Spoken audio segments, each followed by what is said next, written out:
Every successful person experiences a devastating moment. It is a moment that divides their existence into two, before and after. It is the moment you understand a raw truth that breaks you inside but frees you forever. That truth is this: no one is going to save you. No one is going to solve your problems for you. If you keep waiting for someone to do it, you will die waiting.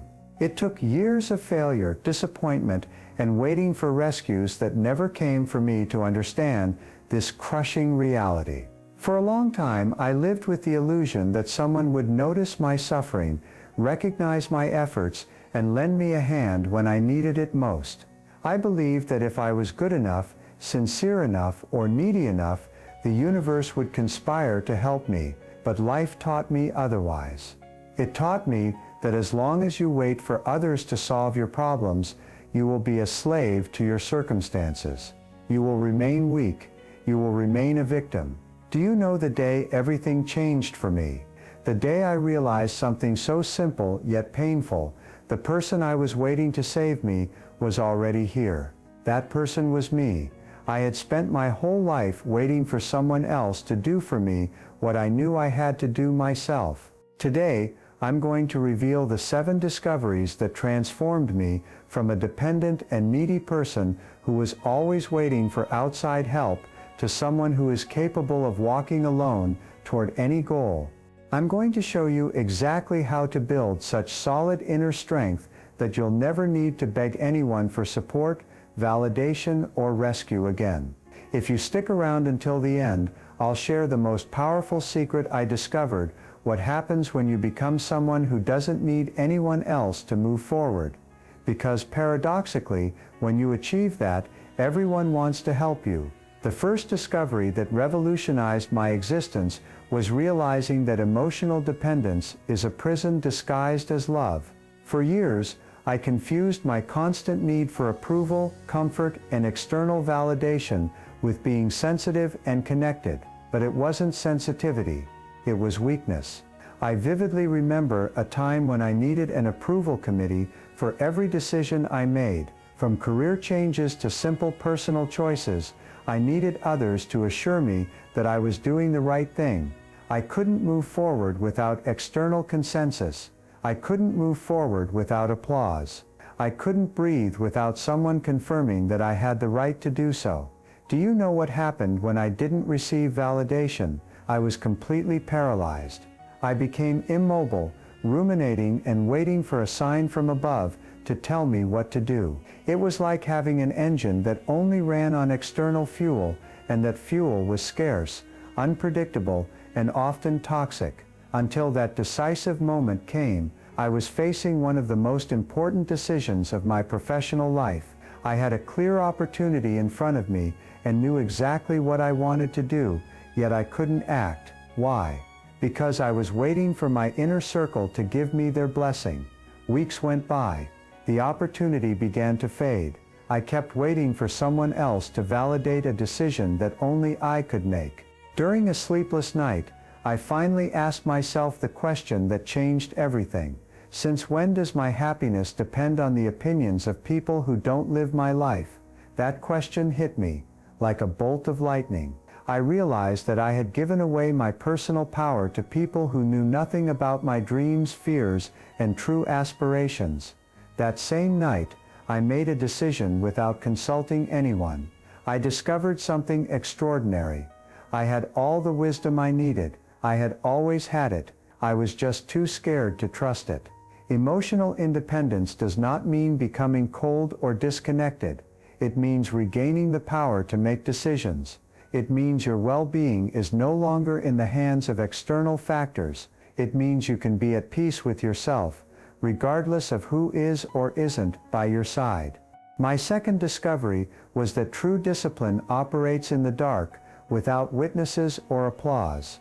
Most people confuse discipline with motivation. They believe they need to feel inspired to take action. However, motivation is like the weather. It changes constantly.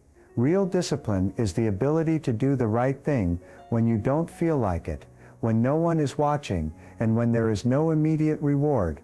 It's the difference between someone who talks about changing their life and someone who actually does. I learned this the hard way. I had established a morning exercise routine that I thought would transform my life. The first few days I was full of energy and convinced that this time would be different, but after 2 weeks, my motivation evaporated. I would wake up, and the last thing I wanted to do was exercise. That's when my true character was put to the test. I could give in to my feelings and find reasons why today wasn't a good day to exercise, or I could act despite my feelings. I chose to act. I got up, put on my workout clothes and started exercising, though I wasn't enthusiastic about it. It was one of the hardest workouts of my life, not physically but mentally. But it was also the most important. That day, I learned something fundamental. Discipline isn't about feeling good about doing the right thing. It's about doing the right thing, no matter how you feel. From that day on, I stopped negotiating with myself. If I decided to do something, I did it. No internal debate, no drama, no creative excuses. I just did it. My self-respect skyrocketed. Each time I fulfilled a commitment to myself, especially when I didn't feel like it, I proved to myself that I could be trusted. I was building a solid relationship with myself. This self-directed discipline became my competitive advantage. While others waited to feel motivated to act, I was already in motion. While others sought external inspiration, I generated internal momentum. My third discovery was that I had to become my own emotional healer, because life is going to hurt you. It's going to disappoint you. It's going to hit you so hard that you'll feel like you can't get up. The question isn't if this will happen, but how you'll respond when it does. For years, whenever something went wrong, my first instinct was to look for someone to comfort me. I wanted someone to tell me that everything was going to be okay, that it wasn't my fault, and that the circumstances were unfair. I wanted someone else to process my pain for me, but that kept me in a state of eternal emotional immaturity. When you depend on others to heal your wounds, you never develop the ability to do it yourself. You become addicted to external comfort. The change came when I decided to face my pain alone.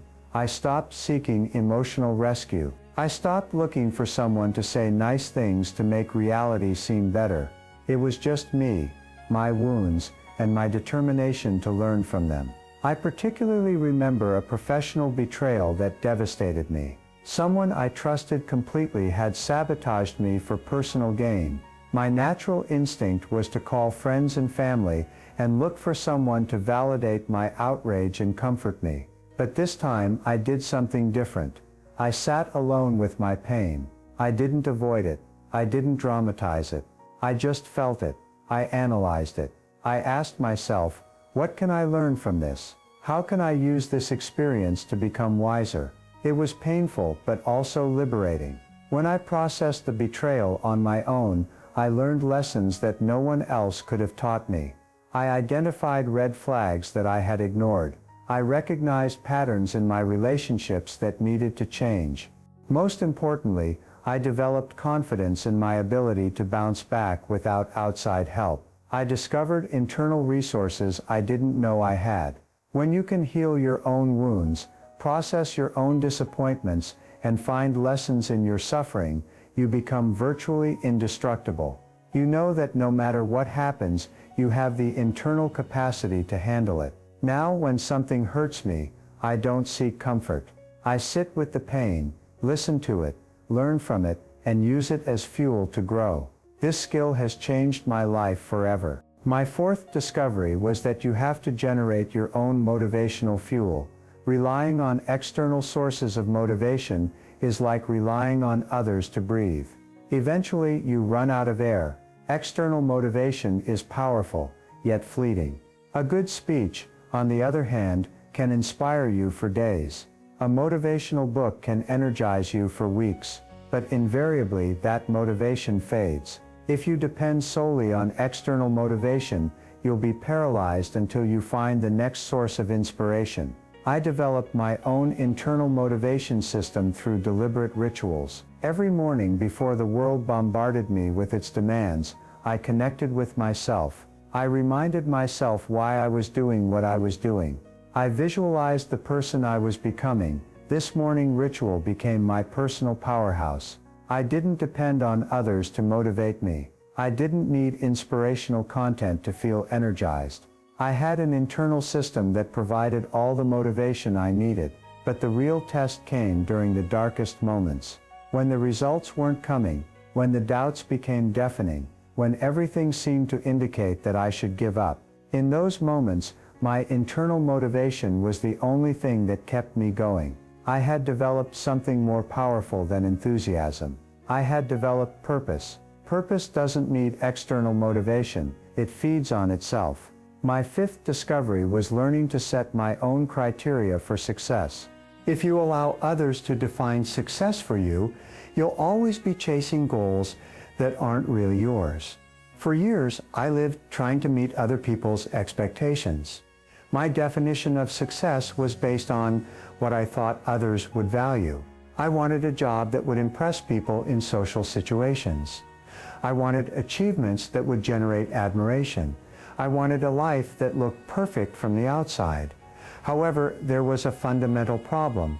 I was building a life for an audience instead of for myself. When you live to impress others, you can never be truly satisfied.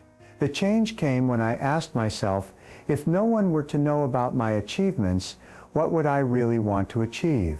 This question forced me to examine my true motivations and authentic values. I discovered something surprising. Many of the things I thought I wanted, I didn't really want. I wanted them because I thought others would value them. However, when I removed the external audience, my definition of success changed completely. I developed internal criteria based on personal growth, genuine contribution, and alignment with my deepest values. I stopped measuring my success by external applause and started measuring it by inner peace and real progress. My sixth discovery was the importance of developing the ability to recover quickly after failure. Because you are going to fail. You are going to make mistakes. You are going to make wrong decisions. The difference between a successful person and an average person is not in the frequency of their failures, but in how quickly they recover. For years, whenever I failed, I would sink into cycles of self-pity that lasted for weeks. I would mentally punish myself, call myself names, and convince myself that I was a total failure. This toxic guilt paralyzed me more than the original mistake. Then I had a revelation. Every minute I spend feeling sorry for myself is a minute I don't spend improving myself. The problem wasn't that I failed. The problem was how much time I wasted processing the failure. I developed a simple rule. When I fall, I get up immediately. I don't allow myself the luxury of wallowing in self-pity. I don't dramatize. I don't look for someone to blame.